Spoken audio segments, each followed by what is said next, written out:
Hello, welcome back to another episode of Pillars of Eternity. So we are here in the Gilded Vale. We got here last episode. We didn't receive a very warm welcome. We found this tree with like half the town hanging from it. Pretty gruesome.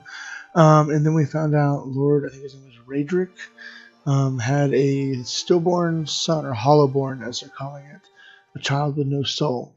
We came to the inn, and this elf was arguing with the townspeople. It got ugly. We helped him, and now he's joined us. And I think his name is Aloth. Let's see. Yeah, Aloth. And he is a wizard, so it'd be interesting to have another ranged character. So since I have him, I am actually going to go now and change, for sure, sword and shield. We'll put this as our item set too. Let's change over to that. So that way I have a ranged character as well. Okay. Pooh Bear has got a little bit of injury over here. We were heading to the inn just to see kind of what was going on, but I want to talk to a few of these people around town first. The better part of valor. And see what's going on. Okay. Nobody seems to care that we killed these people.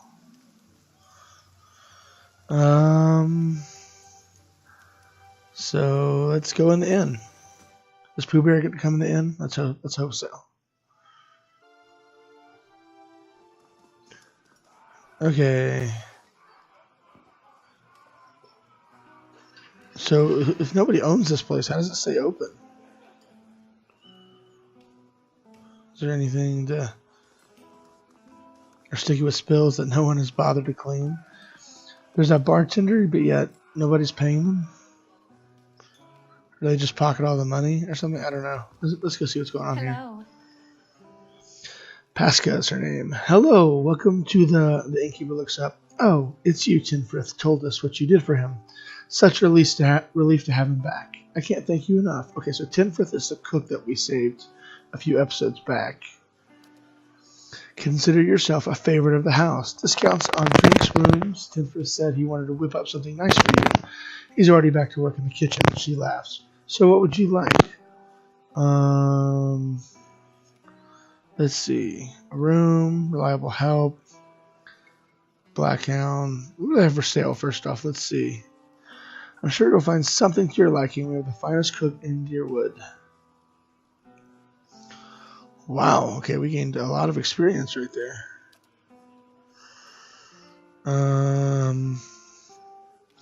It looks like it's all food. Okay, wait, what does this do? Okay, this is a healing potion. We want these. Man, they're expensive though. I don't have enough. That sucks. What else do they have? It's food. Camping supplies. Alright. Retrain character. Party management.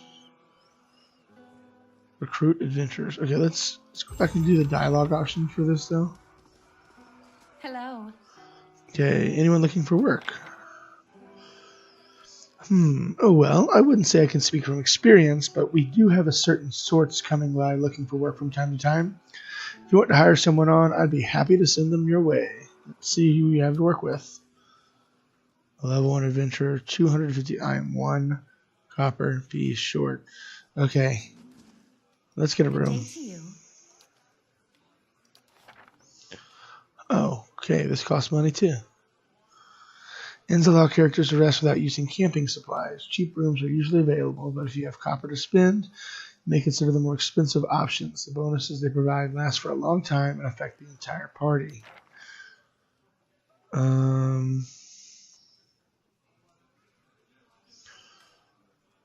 Let's do a laborer's rest.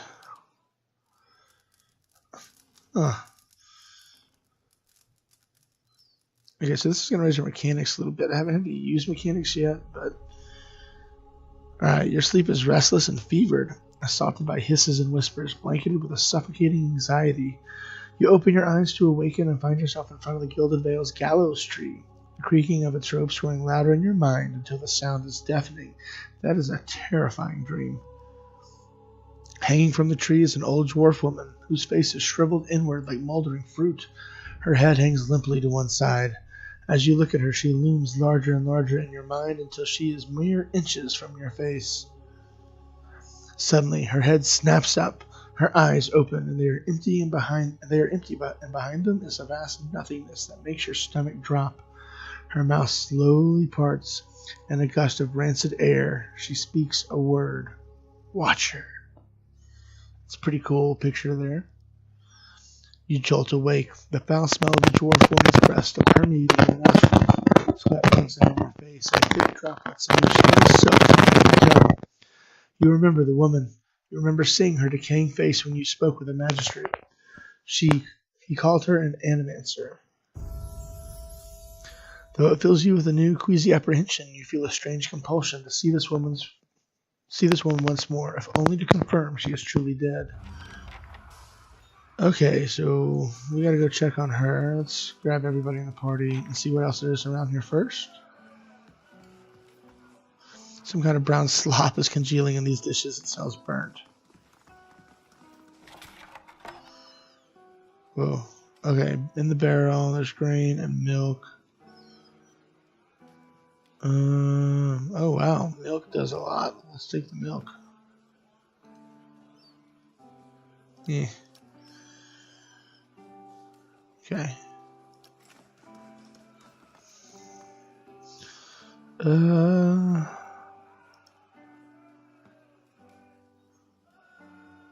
Is that a table to sit at? Talk to the server. What does he do? These guys just drinking, carrying on. Okay.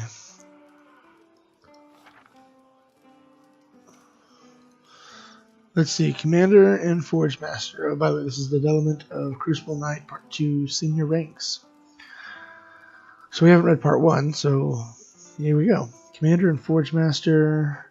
Once the path is chosen, the knight's life is spent training in his preferred discipline. The pomp and formalities that surrounded his life up to this point are all but gone. The training is far more rigorous, and there is less ceremony to mark its progress. For most knights, Commander Body or Forge Master Soul, are further than they will ever advance. Training of a knight at this level, which is almost exclusively in the discipline he has chosen, is still rounded out with instruction from the other. A knight is not truly a knight if he does not have a full breadth of knowledge. When he passes from Justicar to Commander, the knight is given a blue cape to wear with his plate armor. When a Templist rises to the position of Forge Master, he is presented with a white cloak. Marshal and Crucilar. After time spent training, an elite knight that shows true leadership potential and promise is elevated to the next level. A knight of the body becomes a marshal, and a knight of the soul becomes a Crucilar. At this point, he is in command of a small group of knights, Commander/Forge Master, and below. He was responsible for the recruitment, initiation, and advancement of new squires. Many knights do not want to advance to this level and beyond because their role becomes less hands-on and more advisory. Marshals are known by their purple capes, while Crucilars are distinguished by a gold cloak. And there's a lot to read here. Okay, Lord Justicar and Grand Templus. A marshal or Crucilar that shows true and effective command over the knights in his keeping may be offered the position of Lord Justicar of the body or Grand Templus of the soul. Truly a command position, a knight that accepts one of these roles will be removed from the front lines. Because of this, it is only the most dedicated leaders that take either of these positions. Lord Marshal and Grand Crucilar. There is not a single knight that oversees the entire group. This responsibility is split between the Lord Marshal and the Lord Crucilar. Any knight that advances to this position does so only with the support of the knights as a whole. He must be nominated and selected by a majority of the knights. Once in position, he is there for life. The Lord Marshal or Lord Crucilar may step down from his post if he so chooses, but that is only to retire from the life of the knight. The stress and responsibility of this position is such that many refuse it, even if they are capable of handling it. Lord Marshals and Crucilars are well known and generally respected throughout the land, not just within the knights. Alright, well, I thought we would get something. Cool. By the way, I'm still hoarse, so I apologize. My voice cracks, I sound weird. Let's investigate. Oh, there's actually Tinford. Let's go talk to him. But yeah, so if I sound a little bit strange still, I apologize. I thought I was getting better, and then I didn't. Guys, do you just plan on staying there? Spoons hanging by the fire, coated with brownish gunk. He's got ale. Damage reduction. Although uncommon Deerwood ale. Yeah, let's take some ale. Beer. Yeah, it doesn't do quite as much. Oh, we stole that. Oops. Ah, it's you, my savior. He makes a sweeping gesture to indicate the kitchen around you. It's good to be back. Do not think I will let you go unrewarded. I have decided that you have earned the right to learn one of the most closely guarded secrets, my dearest recipe. After this, you will eat nothing else. So gain the recipe for a savory pie. A savory pie to keep you hale and hearty. May it serve you well in your travels. Okay, that was nice of you. So we can steal. I did that on complete accident. Guys, let's head upstairs. Let's do that. Nobody questions the massive bear just following me around.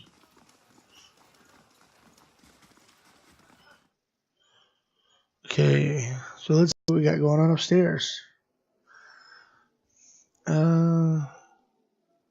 Carouser. Grab a drink, friend. Not much else of worth in this town, says the woman from Thane. Hey, we said we wouldn't mention Thane. Okay, so they're just having a good time. That's like, now she has a name. Whoa, what happened? As you near, you feel a vibrant history contained in the essence of this man's soul. Voices from its past seem to call out to you. That's weird. Let's reach out for the soul. I don't know what that means, but let's do it. You see a man soar through the air, hitting a nearby wall with a nauseating crunch. He doesn't get up. Attacker, a burly, clean-cut warrior with a carnivorous grin, turns and shakes his fist into the sky for nothing saving, removing the ground off the wall. The bar is a whirlwind of elbows, knees, fists, and feet, with no end in sight, and he is in his element. In the corner, three smaller men speak quietly, throwing malicious glances at the larger man in the center. He breaks a chair over the tattooed head, cackling. The trio position themselves as each enters the room. Towards now, they charge. Unfortunately for them, the man sees them coming. Something in his eyes feels bright and awe, sneaking around in an agony that's all in their minds. The burly man bows to a room of unconscious and incapacitated or something else. Off-key whistle, trailing behind him. Okay, so that was good. As you near, you feel a vibrant history containing the essence of this man's soul. Voices from his past and call to you. Let's do it again. So Shane shakes. You see an emaciated boy in chains, holds eyes, staring silently at the wall. A man in a dark coat walks in, a scroll and an oddly shaped quill in his hand. The boy glances at him, expressionless, a corpse waiting for animation. The man clucks at him, disapproval clear in his tone. The boy stands, limbs hanging. The man takes the quill and begins to write on the boy's chest, copying sharp, angular symbols from the scroll. The child doesn't flinch as the quill digs into his skin, drawing blood as it goes, teasing the sharp. The wizard finishes with a flourish and barks an arcane command, setting the symbols to glow dully. The boy cries out, knees hitting the stone hard, his chest burning black and red. Finally, the glow disappears, leaving only hard black scars etched into the skin. He slumps sideways, twitching, eyes facing the back of his skull. That's creepy. The wizard grunts, kicking him on the leg on his way out. The boy lies on the floor until dawn, eyes still black like holes, the twitches growing into convulsive shakes. That was really creepy. I'm wondering if there's like a dimension or something. I imagine it's going to happen again. Let's see it here. Let's try it. Yeah, let's reach out for the soul. You see a long, empty road cutting through two large crop fields. Very silent, and the land seems too still compared to the afternoon. This way leading the horse, curiously looking around. She seems to see something wrong, but is unable to discern what it is. She stops, stepping in her nose out. Her brown fingers passing out, looking for something. The air is clear. No clouds. She sniffs again, still looking around. Confusion clouding her face. Mouthing a single word. Fire? She looks out across the fields, confusion turning to fear. She holds her hand up to block herself from her eyes and sees something again. Not finding what she is looking for, she jumps to the horse's back, the fear quickly becoming panic. She takes, sending the horse shooting down the path, which brings around some trees where the should be. She pulls up short, horror now in residence on her face as she stares at the charred mess. Tears well in her eyes, she kicks again, racing to the rebel. So it's like she was kind of hoping that she'd been gone for a while or something. Not entirely sure. In guess. Is this stealing if I go here? 10 years of dawn. Okay. I really like all this lore and reading and stuff, especially since this game seems so focused on just the reading part of the story. So I apologize if this kind of stuff cool to me. It really adds depth to the game. I know it's going to make the Let's Play a little bit longer, but hey, I'm cool with that. So this is 10 years of dawn. 10 years I tilled the vorless leaf. In 10 years I told myself that living in St. Lady's footsteps would bring me rebirth. Each dawn I prayed, but if I in darkness he should bring me light. Each and every step would bring the same influence. For my decade of living as a simple dive farmer, all I have to show for it is a great deal of purple clothing. Aethys has not seen me since he appeared at St. Lady. It was my hope that Aethys would think this is not possible. Alas, the child of light remains silent. Every day it practices the ritual of banishing the shadows of my faithful, and every day I work my faith in solitude. If thou art in darkness, he shall bring thee light. But how long I shall remain lost in this long night of abandonment? And this is interesting. This is kind of showing maybe what's going on with me. Is this my punishment for keeping my faith a secret? Is Aethys for all to hear? Surely he must know that the Woodens now hate him and his followers. My countrymen put the blame of all that was terrible and deceitful on those of us who are faithful to Aethys. Should they not be angry at the raid of sinners, of the red savage soldiers? And if the Woodens not realize that it is Christmas God of birth and redemption is to bring hope of healing? As I pen these words, I know that I must continue to till the die leaf. I will wake each day with hope. If thou art in darkness, he shall bring me light. Each day I will pray that God shall visit me, just as they visited St. Laden in his field of Orlis. They will come to me as they came to St. Laden. As a man and two women, luminescent and perfect, I am told they come to presage new times. I am told many things. I struggle to find the faith to believe in it all. And yet, each morning the sun rises in the eastern sky, and each morning areas illuminates my simple road, casting away the shadows of the unfaithful in his golden gaze. I thank thee, Aethys, for all the springs I've had, and that will come. I am in darkness, please bring me light. Okay, I'm illuminating as maybe to what's going on. Please leave me be. I am full to statements with what I have seen of this place and its people. Okay, this could be bad. But I want to try lockpicking. Yes. The work of a moment. Oh, yeah, we got stuff. Is this stealing? Yeah, it's stealing. They're mad at me. Get out. Okay. Getting out. Sorry. Sorry, not sorry. Is there anybody in here? What's the book say? Let's take the lockpicks. Oh, I wanted to read that. I didn't want to. There we go. The Deerwood Part 1, Early Colonial History. Yeah, I'm going to skip this one. This one doesn't seem as important. What's this? Crammed behind the books is a trial. I'll handle this.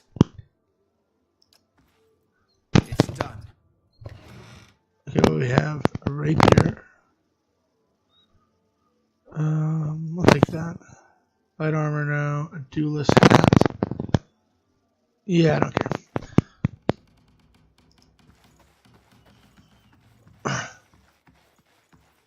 So there's a room we can go in. Let's check out what's over here first. The sound stares intently at the covered window, head cocked as if waiting to hear a particular sound. It looks up when you approach and whines in a low note, tail wagging slightly. The dog's tail thumps happily against the floorboards. Can I open this for him? Guess not. Let's see what's in this room. So far in this episode, a lot of interesting lore. Like I said, oh, we're actually outside. Are we in the back? Yeah, we are. Let's go see what these guys have to say. Actually, you first.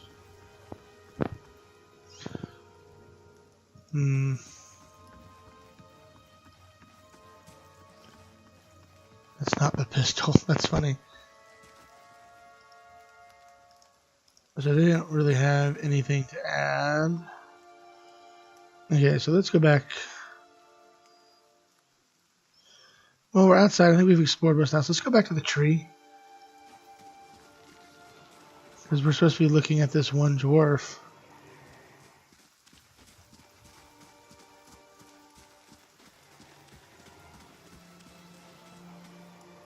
Okay, are they going to freak out when we come look at her? Well, we can talk to her. Call her to Bronzy, the dead chick, hanging from a tree. The squat, distended body of an elderly dwarf woman dangles from a thin, crooked bow that sags at the top of her noose. The bloated purple flesh of her neck, worn away in patches of cloth and linen, bulges over her as she spins her, and her lifeless head lolls forward rigidly from one side to the other. You see a faint glow around her, casting no light on the surroundings. But there's a faint warmth to it. You feel somehow that you can reach out and touch her, not with your hands, but with some aspect of yourself, some worldly dimension. This is weird and creepy. Alright, here we go. We're doing the weird stuff.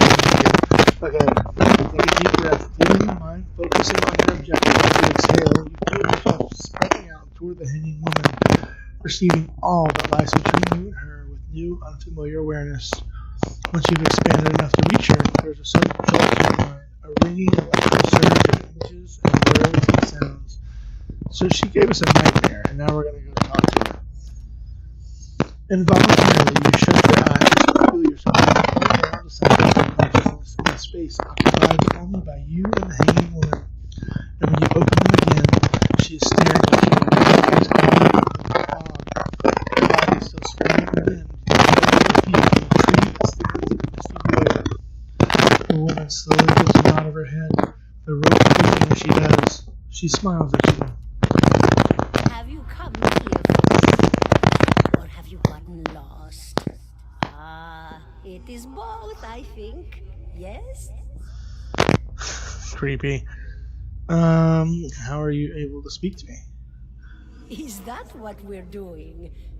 Perhaps it just seems that way. Perhaps it is the easiest way for your mind to make sense of it. I think it is a very good choice. Okay, I need to understand something that's happened to me. She nods, a look of pity on her face as though consoling a child. The world looks a little different than it used to, is that it?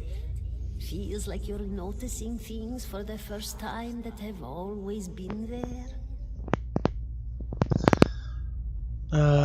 Yes? You have seen past the shroud. It only takes an instant. Your soul remembers, yes?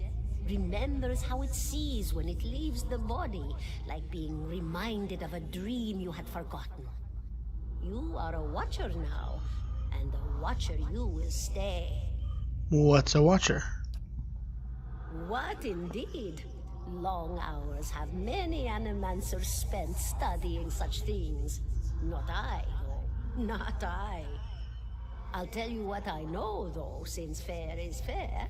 And here we are, visiting, you and I, and it reminds me of better times. Creepy. Souls pass on. Some say through Audra stones, which are the blood veins of the world. They leave the world for a time and are reborn into it. Sometimes more than they were before, but usually less and seldom the same. For all souls there is a time where they do not live, yet have not passed on. And those souls roam the world, same as you or I, either leaving or lost. But no one sees them because they have forgotten how.